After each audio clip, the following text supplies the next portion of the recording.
The issue on the table. France is on the verge of war with England. Now, do we provide aid and troops to our French allies, or do we stay out of it? Remember, my decision on this matter is not subject to congressional approval. The only person you have to convince is me. Secretary Jefferson, you have the floor, sir.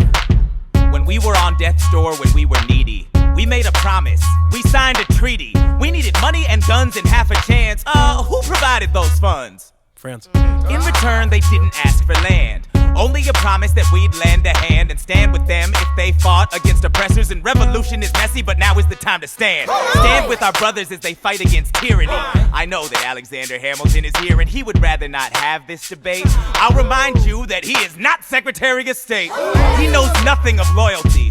Smells like new money, dresses like fake royalty. Desperate to rise above his station, everything he does betrays the ideals of our nation. Hey, and if you don't know, now you know, Mr. President. Thank you, Secretary Jefferson. Secretary Hamilton, your response. Come on, let's see it. I would love to hear it. You must be out of your goddamn mind if you think the president is gonna bring the nation to the brink of meddling in the middle of a military mess, a game of chess where France is queen and kingless. We signed a treaty with a king whose head is now in a basket. Would you like to take it out and ask it? Or should we honor our treaty, King Louis's head?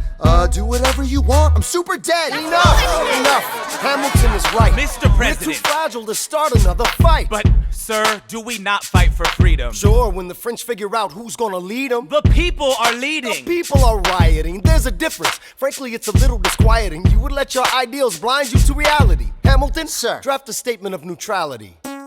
Did you forget Lafayette? What? Have you an ounce of regret? You accumulate debt, you accumulate power, yet in their hour of need you forget. Lafayette's a smart man, he'll be fine. And before he was your friend, he was mine. If we try to fight in every revolution in the world, we never stop. Where do we draw the line? So quick-witted. Alas, I admit it. I bet you were quite a lawyer. My defendants got acquitted. Yeah. Well, someone ought to remind you. What? You're nothing without Washington behind you. Hamilton. Daddy's calling.